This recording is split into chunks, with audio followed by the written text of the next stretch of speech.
नमस्कार, KTV news में आपका स्वागत है। मैं हूं स्तुति और आइए एक नजर डालते हैं शहर की प्रमुख सुर्खियों पर। आज की पूर्व मुख्यमंत्री राबड़ी देवी ने दिया बड़ा बयान, कहा नीतीश कुमार ने बिहार के अधिकारियों का मन बढ़ाया।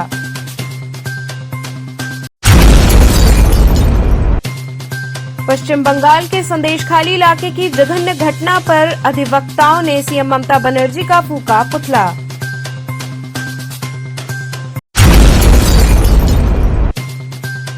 चंदौली बलरामगंज टोल प्लाजा के पास काफी संख्या में एकत्रित किसानों ने किया प्रदर्शन।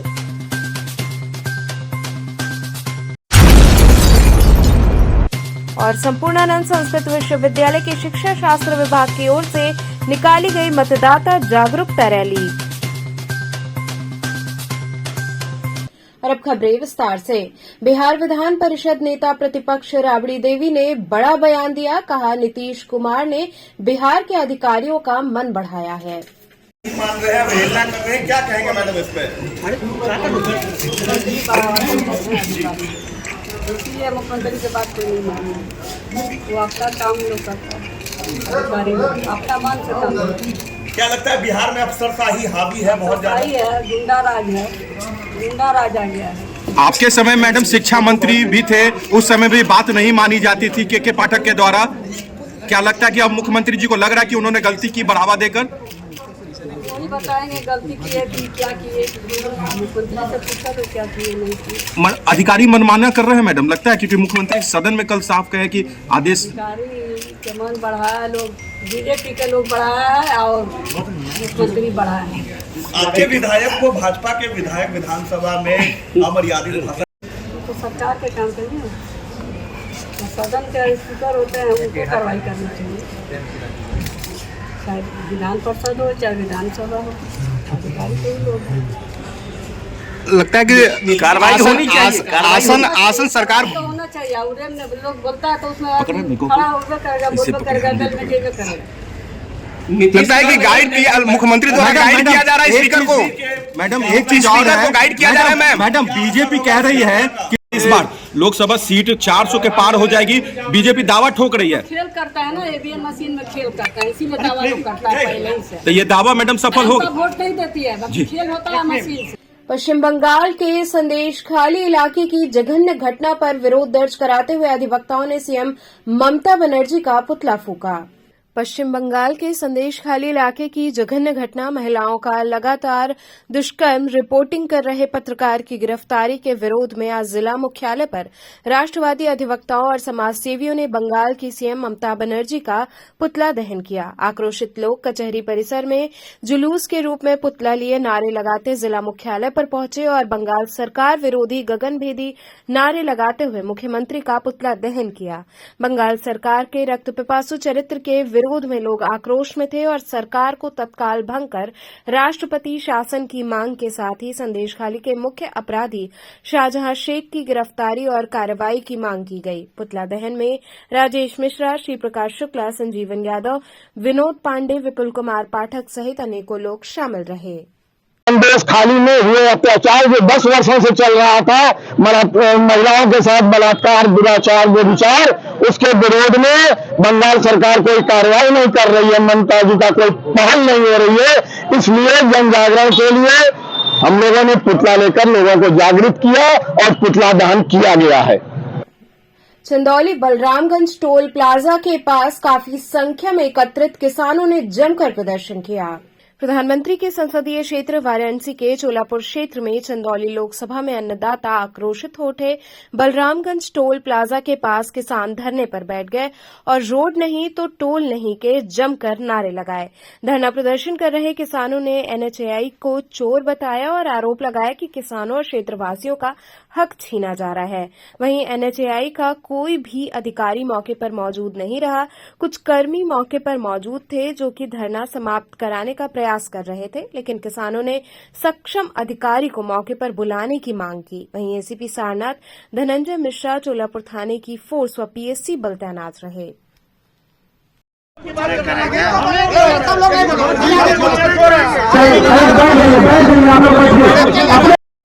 प्रस्तावित था जो है मुरैना लोकेश दरिया हमें नोटिस मिला है जो हमें 600 ग्राम का नोटिस है, उस नोटिस में भी तो यही प्रस्तावित है मुरैला के किसानों का दिया हुआ है। ये सब टोल आपने यहाँ क्यों बनाया? पहला सवाल। ये टेम्पोररी टोल है सर, एक टेम्पोररी इतना बड़ा प्रोजेक्ट लगता है तो अस्थाई में कितना खर्चा है? सर, कितना खर्चा है बता रहे हैं पहले कि वहाँ पे प्रस्तावित मारू साहब जब पुल पे गए थे वहाँ पे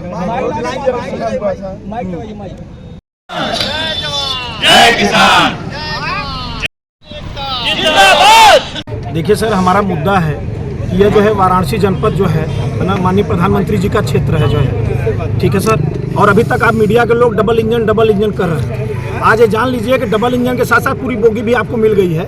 लगभग बोगी एक ही पार्टी के लोगों का है। सबसे पहला काम माननीय जो है प्रधानमंत्री जी का क्षेत्र जो है बनारस है, और आगे जो है इंजन जो है, और दूसरा जो इंजन है जो है डबल इंजन में, दूसरा जो इंजन है माननीय मुख्यमंत्री जी का चुनावी क्षेत्र गोरखपुर है, ठीक है। साथ में जितने मंत्री और मिनिस्टर सांसद हैं लगभग जो है एक ही पार्टी एक ही दल के लोग हैं।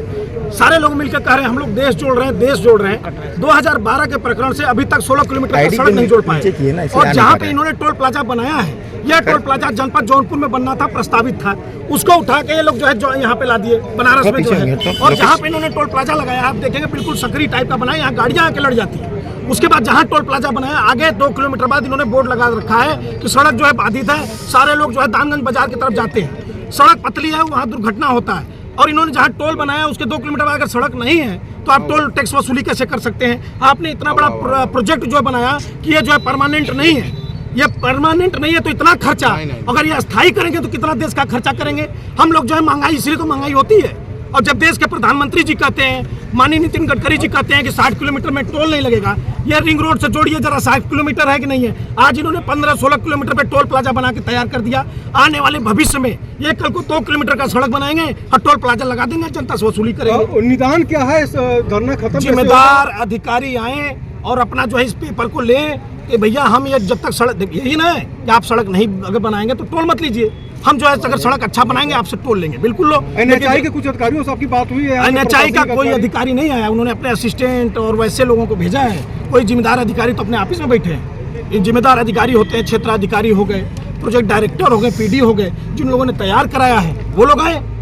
कल को मैं ना कुछ करूं और किसी और आदमी से अपने गांव को मैं वो कराऊं तो आप लोग करेंगे? नहीं करेंगे ना। तो जिम्मेदार अधिकारी हैं, किसानों को परेशान ना करेंगे। आप बता रहे कि NHAI चोर है, क्यों इतना बड़ा आरोप? मैंने नहीं बोला है, पहला चीज NHAI चोर है नहीं, मैं सही और गलत बोलता हूँ। NHAI ने यह काम गलत किया है, डंके के चोट पे बोल रहा हूँ। 2 किलोमीटर बाद सड़क नहीं है। माननीय मंत्री जी का बयान सारे लोगों ने देखा कि जो है 60 किलोमीटर के अंदर जो है टोल प्लाजा टैक्स, जितने टोल प्लाजा लगे सब बंद किए जाएंगे। आप उनको दिखाइए कि देश के प्रधानमंत्री जी के चुनावी क्षेत्र बनारस में जो टोल प्लाजा लगाया गया है, 2 किलोमीटर बाद सड़क नहीं है और NHAI के आदमी मनमानी तरीके से टोल वसूले की तैयारी में। NHAI वाले कह रहे हैं कि जिस तरह से किसान मानेंगे उस तरह से मानने को तैयार है। कहाँ है कहाँ? मैं तो देश के माननीय प्रधानमंत्री जी, NHAI सारी जगह मैंने देखिए ज्ञापन किसको नहीं दिया? देखिए गडकरी जी को मत रहे। देखिए 14 दिसंबर 2022 ये देखिए ज्ञापन गया, लगातार हो रहे दुर्घटनाओं पे मैंने संज्ञान दिया है। दिल्ली जाके 17 मार्च 2023 को दिया है। आप देखिए ना कहाँ नहीं लेटर गया है? मुख्यमंत्री जी, प्रधानमंत्री जी सबको लेटर गया है। और सबका जो है वहाँ से रिसीविंग आता है, दिल्ली पेपर दीजिए, रिसीविंग आता है डिपार्टमेंट को, क्या से समस्या समाधान हुआ? टोल तो नहीं बंद हुआ। ठीक। संपूर्णानंद संस्कृत विश्वविद्यालय के शिक्षा शास्त्र विभाग की ओर से मतदाता जागरूकता रैली निकाली गई।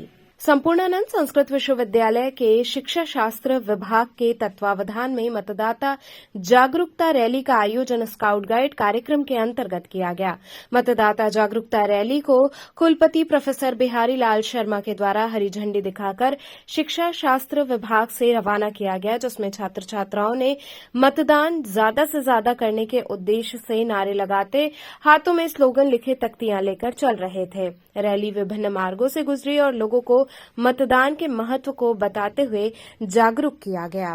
जागरूकता के एम्बेसडर जब नौजवान होते हैं तो उसका एक अलग असर होता है, क्योंकि मैं प्रायः यही एक बात कहता हूं कि जिस तरफ जवानी चलती है उस तरफ जमाना चलता है। हमारे नौजवान जब सकारात्मक संदेश लेकर के समाज में जाते हैं तो उसका एक बहुत ही प्रभावी असर समाज पर भी पड़ता है, लोक जीवन पर भी पड़ता है। कैसे हम अनुशासित होकर के जीवन में आगे बढ़ें और अपनी शक्ति का सदुपयोग समाज के उत्थान के लिए करें। जो व्यक्ति पीड़ित हैं, वंचित हैं, शोषित हैं, पीछे खड़े हुए हैं, उनको आगे आने में हमारे नौजवान किस प्रकार से सहायता कर सकते हैं और एक व्यवस्थित जीवन जीने के लिए नौजवान कैसे प्रेरणा पुंज का कार्य कर सकते हैं, इसके लिए हमारे नौजवान सन्नद्ध हैं। किस तरह की ये आज रैली निकाली जा रही है, क्या संदेश दे रही है? शिक्षा शास्त्र विभाग में बीएड प्रशिक्षणार्थियों के लिए 5 दिवसीय स्काउट गाइड कार्यक्रम का आयोजन किया गया है। 5 दिवसीय स्काउट गाइड कार्यक्रम का आज तीसरा दिन है और आज तीसरे दिन मतदाता जागरूकता रैली का आयोजन किया गया है छात्रों द्वारा। मतदान हमारे लोकतंत्र की लोकतांत्रिक प्रक्रिया की एक बहुत बड़ी उपलब्धि है और मतदान के लिए महिलाओं को, पुरुषों को, सभी लोगों को जो मतदाता हैं भारतवर्ष के, उन्हें जागरूक करने के लिए ये कार्यक्रम आयोजित किया गया है। कौन कौन लोग हैं इस कार्यक्रम में भाग ले रहे हैं? इस कार्यक्रम में शिक्षा शास्त्र विभाग के जो बीएड प्रथम वर्ष और द्वितीय वर्ष के प्रशिक्षणार्थी हैं वो भाग ले रहे हैं और उसके साथ ही साथ विभागीय अध्यापक, कर्मचारी सभी इसमें सम्मिलित हैं। क्या संदेश देंगे इसके बारे में? इसके माध्यम से हम ये संदेश देना चाहेंगे कि समाज में छात्र जो हैं, जो भावी अध्यापक हैं, वो लोगों को जागरूक करें कि अधिक से अधिक लोग मतदान दें और अपने अधिकारों का, अपने मतों का प्रयोग करें। कैथी मार्कंडे महादेव मंदिर में महारुद्राभिषेक, पंचामृत धारा एवं महामृत्युंजय जप यज्ञ किया गया। श्री महारुद्राभिषेक जन कल्याण सेवा समिति के संयोजन में विश्व कल्याण की कामना को लेकर कैथी स्थित मार्कंडे महादेव मंदिर में महारुद्राभिषेक एवं महामृत्युंजय जप यज्ञ अनुष्ठान के क्रम में महारुद्राभिषेक, पंचामृत धारा और महामृत्युंजय जप यज्ञ किया गया। रुद्राभिषेक जन कल्याण सेवा समिति के उपाध्यक्ष राजन तिवारी ने महारुद्राभिषेक के नियमों की जानकारी दी, सभी से प्रभु की भक्ति करने का आह्वान किया। कहा कि प्रभु की कृपा के बिना मनुष्य का जीवन व्यर्थ होता है। जो व्यक्ति प्रभु के साथ जुड़ जाते हैं उन्हीं का जीवन सफल हो पाता है। समाज में सुख, समृद्धि, स्वास्थ्य, दीर्घायु, यश, वैभव एवं पर्यावरण शुद्धि की कामना हुई। समिति के उपाध्यक्ष राजन तिवारी ने बताया कि ये 11 दिवसीय अनुष्ठान है जिसमें जप, यज्ञ, भंडारे का आयोजन हुआ है। इसके साथ ही 21 कुंडीय यज्ञ रखा गया है जो कि 500 ब्राह्मण द्वारा किया जा रहा है। विश्व कल्याण हेतु इस पूजन को सफलता प्रदान की जा रही है।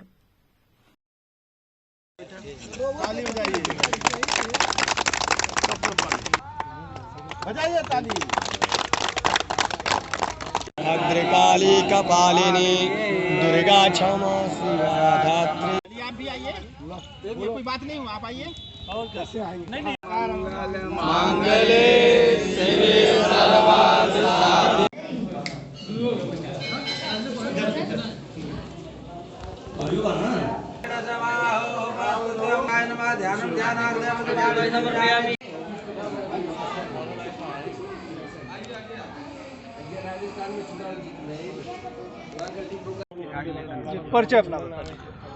हम अध्यक्ष के समिति के हम उपाध्यक्ष हैं। श्री महारुद्राभिषेक जन कल्याण सेवा समिति और जन कल्याण सेवा समिति रुद्रपुर जिला देवरिया से जो आए हुए हैं, मार्कंडे महादेव कैथी वाराणसी विश्व कल्याण यज्ञ करने हेतु समस्त हमारे श्रद्धालु के द्वारा जो भी योगदान हुआ है उस अनुष्ठान जो करने हुए यज्ञ भंडारा जो चल रहा है, महारुद्राभिषेक महामृत्युंजय जप यज्ञ मार्कंडे महादेव कैथी वाराणसी में जो किया जा रहा है वो 11 दिवसीय पूजन है। 21 कुंडी यज्ञ रखा गया है जो कार्य को किया जा रहा है। हमारे विद्वान काशी से जो भी विद्वान आए हुए हैं 500 ब्राह्मणों द्वारा ये कराया जा रहा है और विश्व कल्याण हेतु इस पूजन को सफलता प्रदान किया जा रहा है। जय मार्कंडे महादेव। जय जय हो, जय जय। विकसित भारत संकल्प यात्रा के तहत बेनियाबाग बाल उद्यान में शिविर लगाकर लोगों को लाभान्वित किया गया।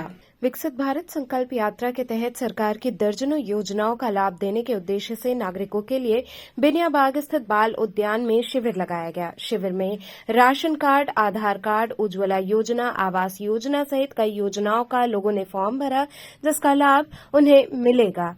सभी वार्डों में ये लाभ शिविर लगाकर दिया जाएगा। शिविर में जोनल अधिकारी संजय तिवारी, नीलकंठ तिवारी, गोपाल जी गुप्ता सहित तमाम योजनाओं से संबंधित अधिकारी व कर्मचारी उपस्थित रहे। इस तरह का ये शिविर लगा है, कितना लाभ इससे लोगों ये विकसित भारत संकल्प यात्रा का शिविर है और ये 15 नवंबर से शुरू हो गया था, 26 जनवरी 2024 तक चलना था, लेकिन ये आगे कंटिन्यू है। माननीय प्रधानमंत्री जी और माननीय मुख्यमंत्री जी की संकल्पना से वंचित वर्ग, गरीब वर्ग और ज़रूरतमंद वर्ग, जो तमाम हमारे केंद्र और राज्य सरकार की योजनाएं हैं जिनसे वो लाभान्वित हो सकते हैं, वो पात्र हैं। ऐसे पात्र लोग यहाँ आकर अपना पंजीकरण करा लें और उनको तत्काल 2 दिन 3 दिन के अंदर उस विभाग से वो सुविधाएँ प्रदान की जा रही हैं। पहले लोगों को अपने विभाग तक चल के जाना होता था अपनी योजनाओं का लाभ लेने के लिए, संबंधित जिस चीज़ के लोग पात्र थे, लेकिन यहाँ एक ही छत के नीचे एक ही शिविर में विभिन्न विभाग उपस्थित हैं और सभी विभागों से वो योजनाओं का लाभ प्राप्त कर सकते हैं। अभी ये शिविर कब तक चलेगा? ये शिविर चलता रहेगा, अनुरोध चलता रहेगा। अभी चुनाव आने से पहले आचार संहिता तक चलता रहेगा। यहाँ रुकेंगे एक छोटे से ब्रेक के लिए। आप बने रहिए केटीवी के साथ।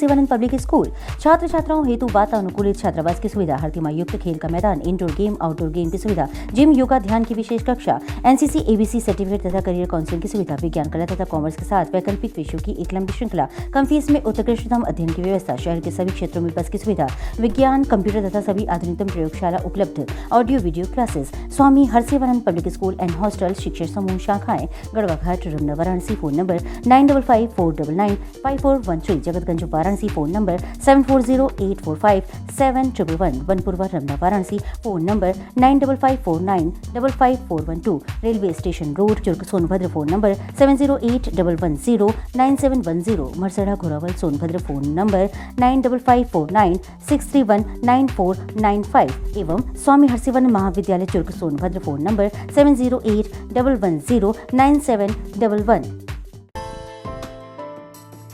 बाल विद्यालय माध्यमिक स्कूल मां गंगा के तट पर स्थित एक उत्कृष्ट स्कूल, LKG से क्लास 12 तक, affiliated to CBSE New Delhi, state of the art computer lab, बच्चों के खेलने कूदने की उचित व्यवस्था, smart classes for better understanding, बच्चों को खेलने एवं कल्चरल एक्टिविटीज के लिए एक विशाल ग्राउंड एवं स्टेज, फिजिक्स का प्रैक्टिकल, उत्कृष्ट केमिस्ट्री लैब, संगीत की कक्षाएं, खेल कूद की व्यवस्था जैसे बास्केटबॉल इत्यादि, योग्य शिक्षकों एवं शिक्षिकाओं द्वारा पठन पाठन की व्यवस्था, उत्कृष्ट ट्रांसपोर्ट की उचित व्यवस्था।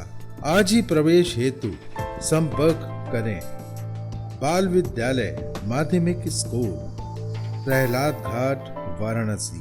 मोबाइल 8009181568 एवं डुमरी पड़ाव, वाराणसी। मोबाइल 8009181549। खबरों से जुड़े रहने के लिए हमारे चैनल केटीवी वाराणसी को सब्सक्राइब करें और लेटेस्ट अपडेट्स के लिए बेल आइकन को प्रेस करें।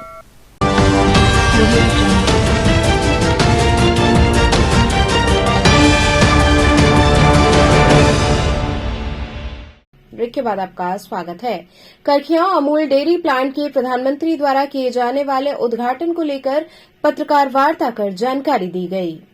प्रधानमंत्री नरेंद्र मोदी 23 फरवरी को पूर्वांचल के लिए वरदान साबित होने वाले दुग्ध क्षेत्र में क्रांति लाने वाली बनास अमूल डेयरी का लोकार्पण करेंगे। इस डेयरी की महत्वपूर्ण बातों को बताते हुए बनास काशी डेयरी के अध्यक्ष शंकर भाई चौधरी ने बताया कि बनास काशी संकुल परियोजना एक ऐतिहासिक कदम है। इस प्लांट का शिलान्यास 23 दिसंबर 2021 को प्रधानमंत्री के हाथों से किया गया था। बनास डेयरी वर्तमान में पूर्वांचल क्षेत्र में वाराणसी, मिर्जापुर, गाजीपुर और आसपास के जिलों से प्रतिदिन लगभग 3 लाख लीटर दूध एकत्र कर रही है और इस संयंत्र के चालू होने के बाद बनास डेयरी प्रयागराज, जौनपुर और अन्य जिलों से भी दूध एकत्र करेगी। ये परियोजना न केवल 500 लोगों को प्रत्यक्ष रोजगार प्रदान करेगी बल्कि 1 लाख लोगों को अप्रत्यक्ष रूप से रोजगार के अवसर भी सृजित करेगी। पत्रकार वार्ता में प्रदेश सरकार के श्रम एवं सेवायोजन मंत्री अनिल राजभर सहित वाराणसी के विभिन्न जनप्रतिनिधि अधिकारी उपस्थित रहे। देश के प्रधानमंत्री मोदी जी का पूर्वांचल में भी दूध क्रांति हो, ये संकल्प 2 साल पहले उनकी शिलान्यास किया था, तब हुआ था। अब 23 तारीख को ये प्लांट का लोकार्पण होने जा रहा है। मैं मानता हूं कि जैसे गुजरात में अमूल के माध्यम से दूध क्रांति हुई, वैसे ही पूर्वांचल में भी दूध क्रांति की शुरुआत देश के प्रधानमंत्री जी की मार्गदर्शन में ये होने जा रहा है।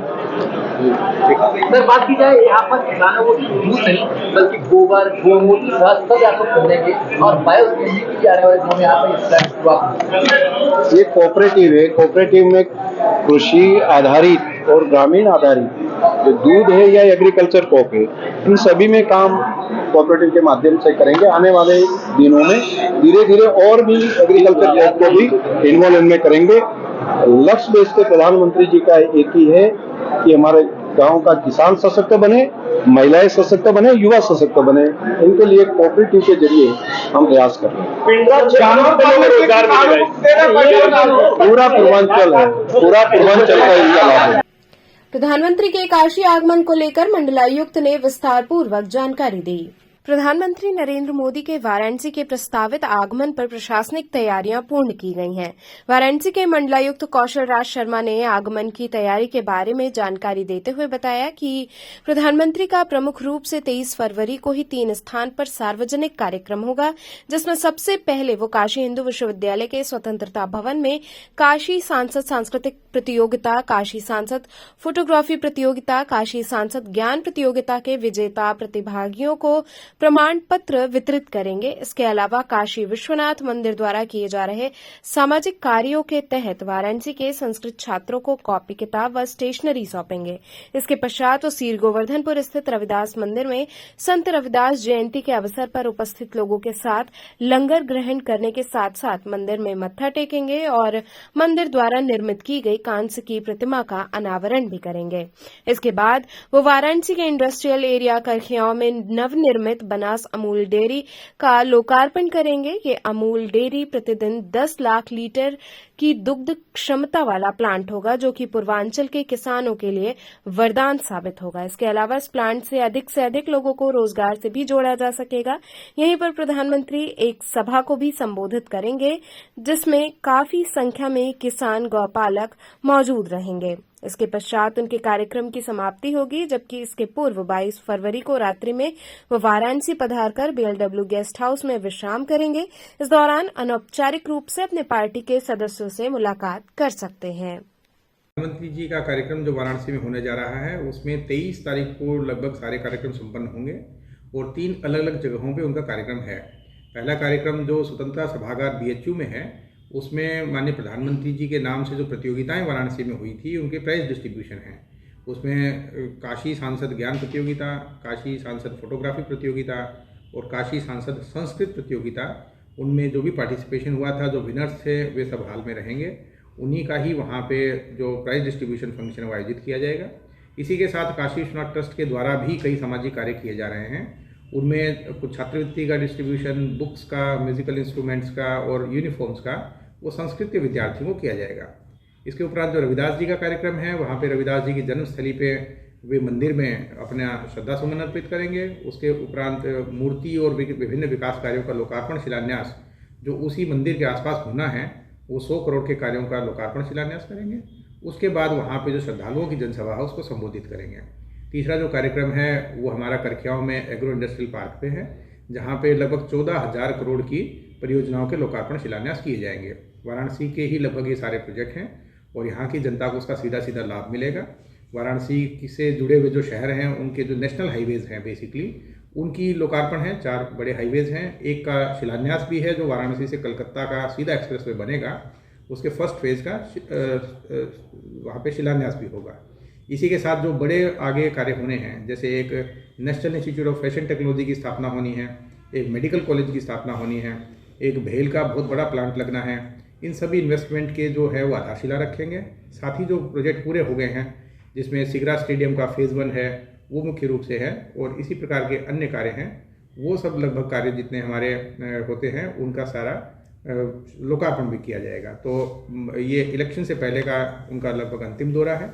इसीलिए जो प्रशासन के जितने भी प्रोजेक्ट्स हैं, जिनकी भी तैयारी है, उन सब का लोकार्पण शिलान्यास उनके करकमलों से कराया जाएगा। सर, 2 जगहों पर उनकी जनसभा की बातें कही जा रही है, तो तकरीबन कितने लोगों के वहाँ पर उमड़ने की और कितने लोगों की व्यवस्थाएं की गई हैं? करखियाओं के इंडस्ट्रियल पार्क में जो जनसभा होगी उसमें करीब 1 लाख लोग वहाँ पे रहेंगे, क्योंकि अमूल का प्लांट जो 2 साल पहले उन्होंने आधारशिला रखी थी, अब वो प्लांट चालू हो रहा है। उनके जो दुग्ध सप्लायर्स हैं वो अलग अलग 6-7 डिस्ट्रिक्ट्स में 80-90 हज़ार दुग्ध सप्लायर्स अब तक वे इनरोल कर चुके हैं, रजिस्टर कर चुके हैं, जिनका दूध आधे से अधिक लोगों का आना प्रारंभ हो गया है। बाकी लोगों का इसी महीने प्रारंभ हो जाएगा। तो सीधा सीधा जो किसान हैं, जिनकी इनकम को बेनिफिट पहुंच रहा है, जो आर्थिक रूप से सीधी पशुपालन के माध्यम से इनको मदद मिल रही है, करीब 80-90 हज़ार वे किसान वहाँ पे रहेंगे। साथ ही 10 से 20 हज़ार के आसपास के क्षेत्रों के जो लोग होते हैं, वे भी माननीय प्रधानमंत्री जी को सुनने के लिए आएंगे। तो 1 लाख लोगों के हिसाब से जनसभा की तैयारी करवाई जा रही है। पिछली बार जो जनसभा हुई थी लगभग 50 हज़ार लोग इसी स्थान पे आए थे। अब की बार उससे ज़्यादा लोग होने हैं, क्योंकि सीधा आर्थिक रूप से इन प्लांट्स का फ़ायदा उन लोगों को पहुंचेगा, और अपने सामने उस प्लांट को उद्घाटन होते हुए देखेंगे तो कहीं ना कहीं पशुपालन की जो प्रवृत्ति है उसको बढ़ावा मिलेगा। साथ ही लोग ज़्यादा दूध इस प्लांट को सप्लाई करके अपने इनकम को बढ़ाना चाहेंगे। केदारघाट पर लगभग 200 बटुक प्रतिदिन एक साथ योगाभ्यास कर रहे हैं। वाराणसी के केदारघाट पर रोजाना सुबह 6 बजे से 7 बजे तकरीबन 200 बटुक योग कर रहे हैं। यहां पर संस्कृत पढ़ने वाले बटुक एक से बढ़कर एक तरीके से योग के महत्व को लोगों तक पहुंचा रहे हैं। जीवन में कैसे संयम बनाएं, शरीर कैसे स्वस्थ और दिमाग तेज हो, इन सभी तरीकों के लिए योग का महत्व बताने का कार्य किया जा रहा है।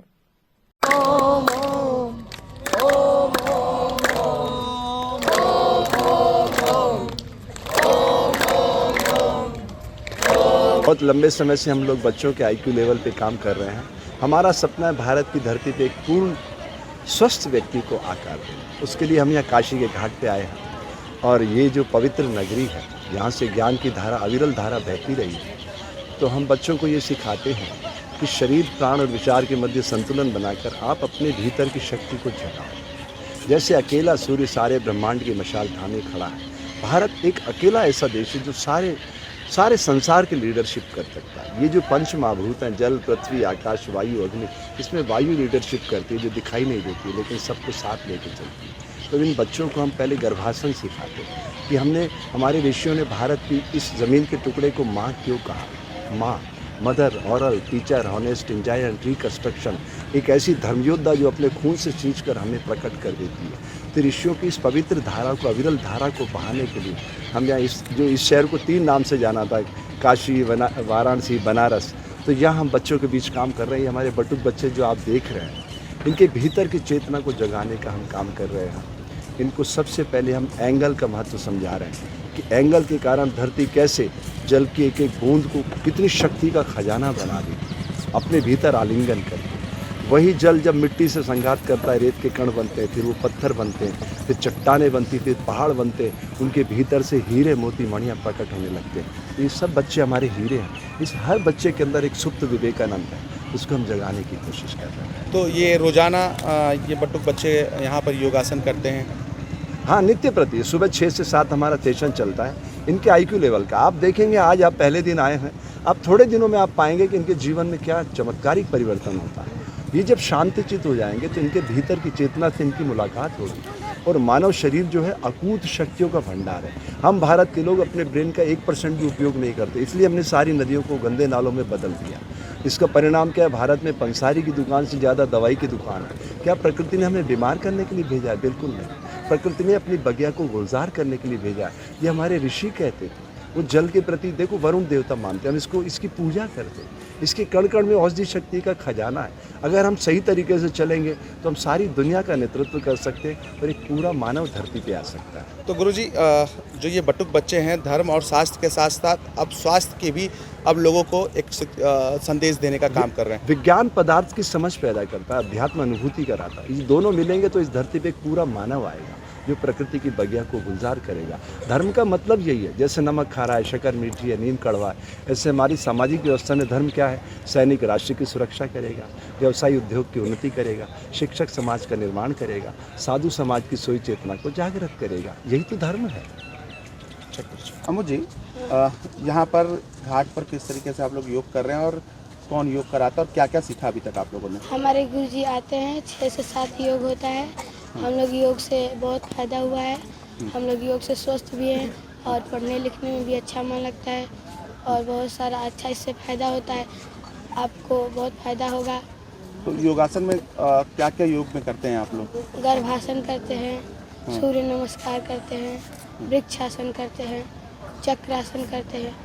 ऐसा बहुत सारा योग है जिससे करने से आपको बहुत फायदा होगा। तो रोज करते हैं आप लोग? हाँ, हम लोग हर रोज एक नया योग करते हैं। प्रधानमंत्री के आगमन को लेकर पार्टी कार्यकर्ताओं की ओर से तैयारियां पूर्ण की गईं। 22 फरवरी को प्रधानमंत्री नरेंद्र मोदी 2 दिवसीय दौरे पर वाराणसी पहुंच रहे हैं। प्रधानमंत्री 22 फरवरी को लगभग रात्रि 9 बजे लाल बहादुर अंतर्राष्ट्रीय हवाई अड्डे पर पहुंचेंगे और वहां से वो सीधे बरेका गेस्ट हाउस जाएंगे। अगले दिन 23 फरवरी को पीएम नरेंद्र मोदी बीएचयू में काशी सांसद सांस्कृतिक प्रतियोगिता में शामिल छात्रों से बात करेंगे और विजेताओं को स्मृति चिन्ह प्रदान कर सम्मानित करेंगे। इसके बाद सीर गोवर्धनपुर जाएंगे, जहां रविदास मंदिर में मत्था टेकने के साथ ही रविदास जी की प्रतिमा का अनावरण करेंगे।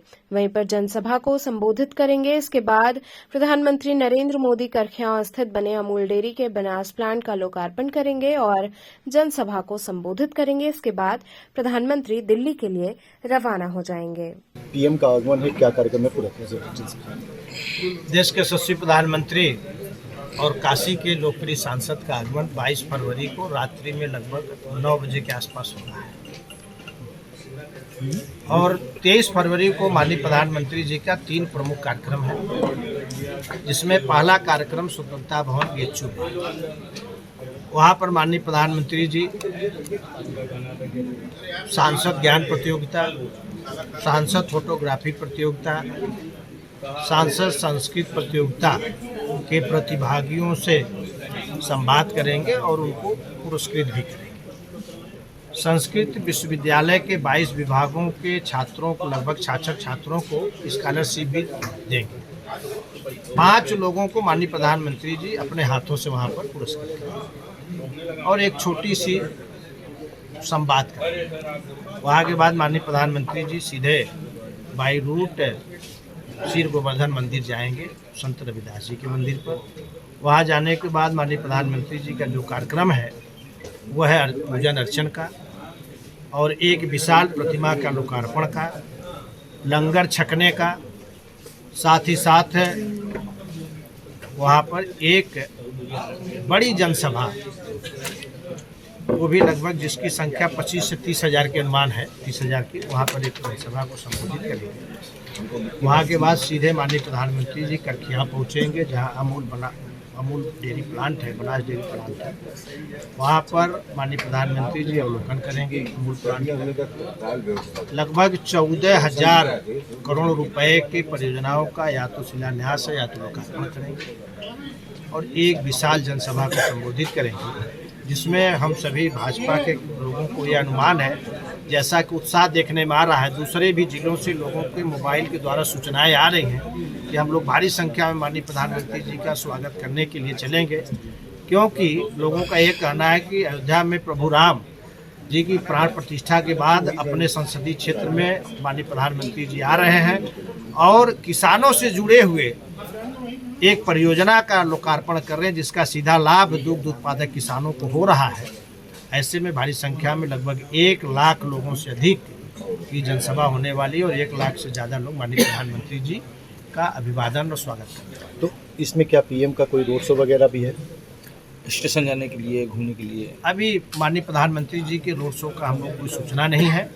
प्रधानमंत्री जी उस विशाल जनसभा में लोगों के बीच में इस मंच तक जा सकते हैं और जहाँ तक रात्रि में घूमने की बात है, भ्रमण करने की बात है, माननीय प्रधानमंत्री जी पहले भी करते रहे हैं, कर सकते हैं। यहाँ के सांसद हैं, हर गली, हर पार्क, हर मोहल्ला, हर सड़क का वो चिंता करते हैं वो कहीं भी जा सकते हैं माननीय प्रधानमंत्री जी। इस बार विश्वनाथ मंदिर वगैरह में दर्शन करने का कुछ है? माननीय प्रधानमंत्री जी का अभी तक ये अधिकृत सूचना हमें नहीं है, लेकिन माननीय प्रधानमंत्री जी जाते रहते हैं, वहाँ भी जा सकते हैं। हम लोग पास में अधिकृत सूचना। प्रधानमंत्री के स्वागत के लिए क्या कुछ कार्यक्रम रखा गया? क्योंकि जो बाई रोड आएंगे वो दाऊदपुर एयरपोर्ट से जो है BLW के लिए बाई रोड आएंगे, तो जो कुछ रखा गया है स्वागत के लिए? जैसे ही माननीय प्रधानमंत्री जी 22 तारीख को एयरपोर्ट से बाहर आए, हमारे जिले के लोकप्रिय जिलाध्यक्ष आदरणीय हंसराज विश्वकर्मा जी और महानगर के लोकप्रिय अध्यक्ष विद्यासागर राय जी और सभी कार्यकर्ता और जनप्रतिनिधि और काशी के आम जनमानस सड़कों पर आकर के माननीय प्रधानमंत्री जी का भारी संख्या में भीड़ के साथ, ढोल ताशा नगाड़ा के साथ और पुष्प वर्षा करके माननीय प्रधानमंत्री जी का स्वागत करने की तैयारी हो रही है। और निश्चित तौर से भारी संख्या में एयरपोर्ट से लेके BLW के गेट तक उनका स्वागत होगा। ये कि लगातार किसान विरोध कर रहे हैं। तो चलते चलते पुनः एक नजर डालते हैं शहर की प्रमुख सुर्खियों पर। आज की पूर्व मुख्यमंत्री राबड़ी देवी ने दिया बड़ा बयान, कहा नीतीश कुमार ने बिहार के अधिकारियों का मन बढ़ाया।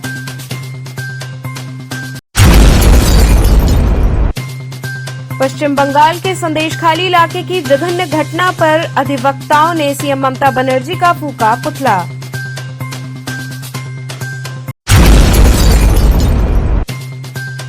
चंदौली बलरामगंज टोल प्लाजा के पास काफी संख्या में एकत्रित किसानों ने किया प्रदर्शन।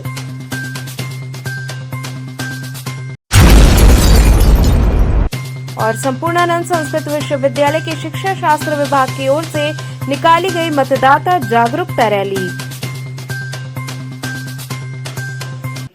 तो थे आज के समाचार, कल फिर होगी मुलाकात, तब तक के लिए नमस्कार।